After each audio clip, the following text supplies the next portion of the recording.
Okay, well, I got it about as good as I think I'm going to be able to get it. And I did tear apart another carburetor I had laying in the basement, and I think this one actually would have been a better choice to rebuild, because it's a lot cleaner. But again, it's newer too. It's got the plastic choke handle, but again, I couldn't get the main jet out of it, so I just carefully tore the top off of it and was able to score a good gasket, a top cover gasket, and the Venturi's in a lot better shape. The other one that was in here was all, you can see it's all pitted and corroded, much like most of the rest of the inside of it. But I cleaned this mating surface off, and hopefully it'll seal. I also had this carburetor here, which is in much better shape than any of them. I have no idea what this is from. It's completely different than this one. It's generally the same size, but it mounts completely different. I don't know if this is from a vertical shaft engine or what, but I was able to score, where'd it go? Here it is. A nice brass needle valve out of this one. I lost it again. Here it is. And the main jet came right out of this one, no problem at all.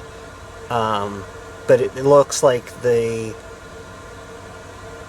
metering holes are slightly larger on this one than they are on this one. So my guess is this might have been out of a 5 horsepower. But anyway, seeing this, it did confirm that the holes are tapered, so they're not corroded out on that one. But yeah, we're gonna get to putting this back together. So the Venturi's already in.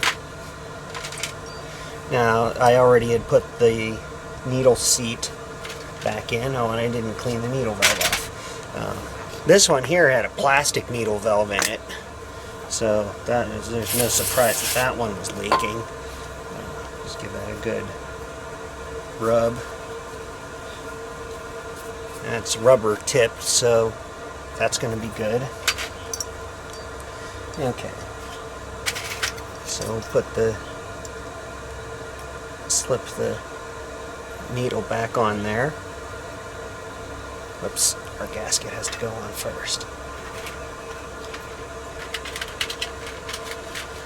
We'll just shoot this with a little bit of cleaner to get off any crud.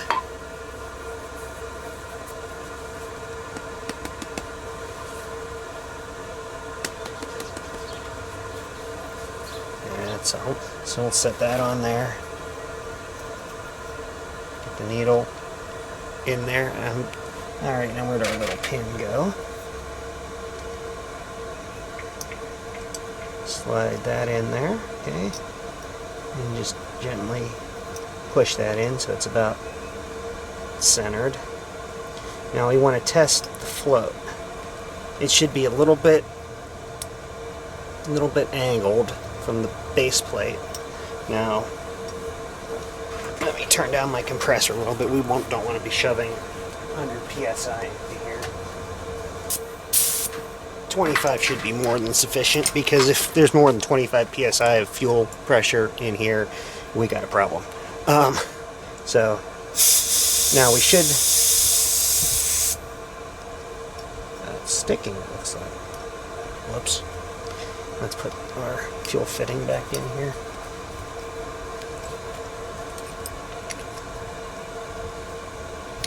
Okay. And make sure that it's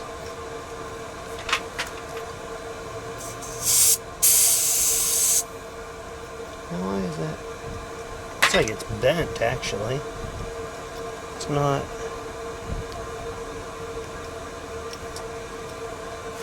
That would probably be why it was flooding.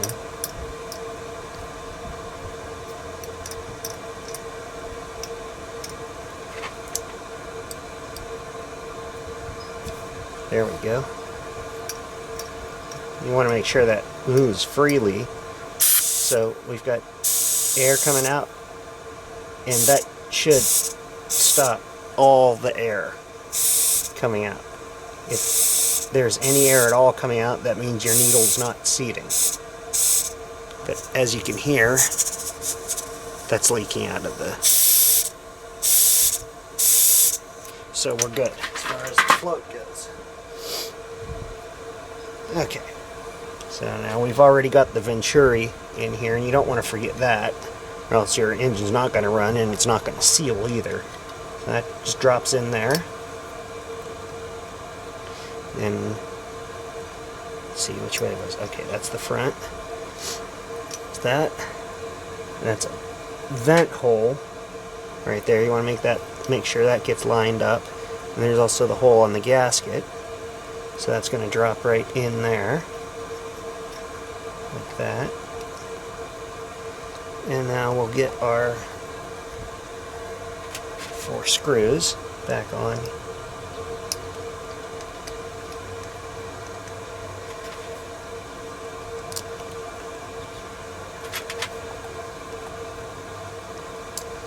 And I goofed. This one goes over here. And the one with the little clip on it to hold the breather tube goes here. Okay.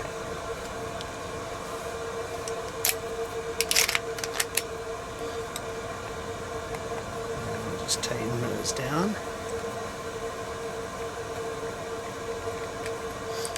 Not over tight. You just want to snug them until all 4 are down, and then give them a good snug turn.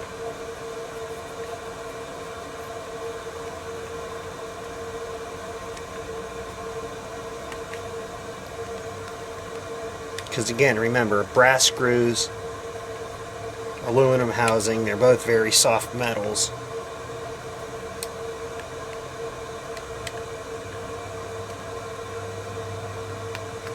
So you don't want to overdo anything. Make sure your throttle works. You can hear the float tapping back and forth. And just test it one more time.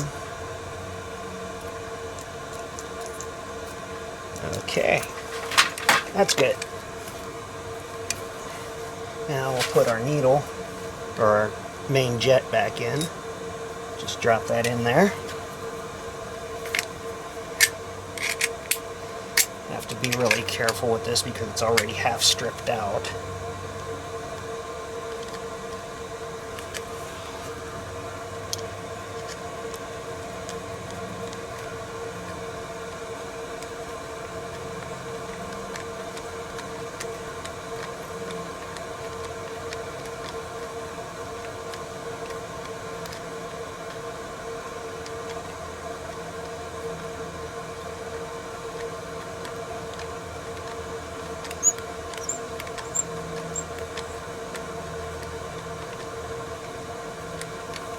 Okay, and really push on it when you're tightening it so you don't slip the screwdriver.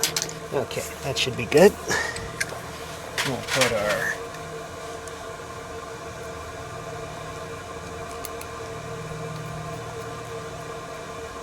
idle screw back in.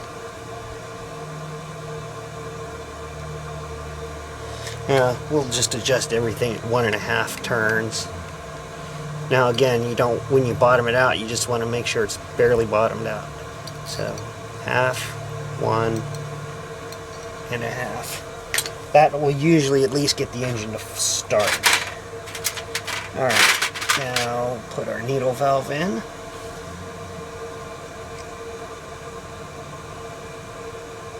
Start threading that in there. Tighten the nut. Okay, just snug it hand tight. Doesn't even have to be snug, just till it kind of stops. Tighten it in. Okay. 1.5 turns. Half. Well,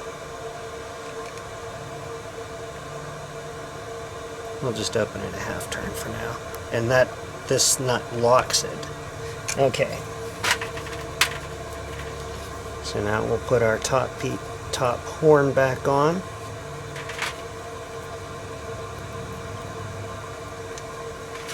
Two screws.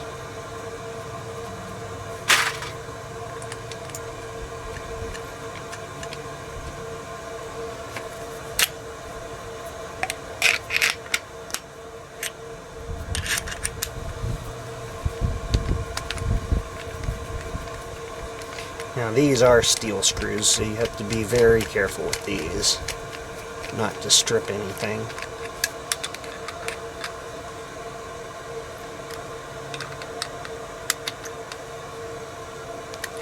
Okay, now we want to put our throttle governor rod back on. That was a little clip on here. And this goes up through there. And a little stop cap on here.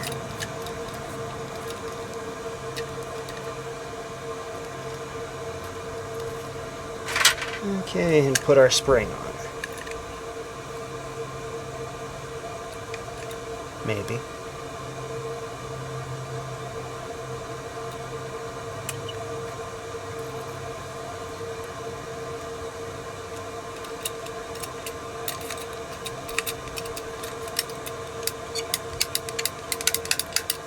Okay. Oh, and our breather tube assembly. Just kind of pops on there like that.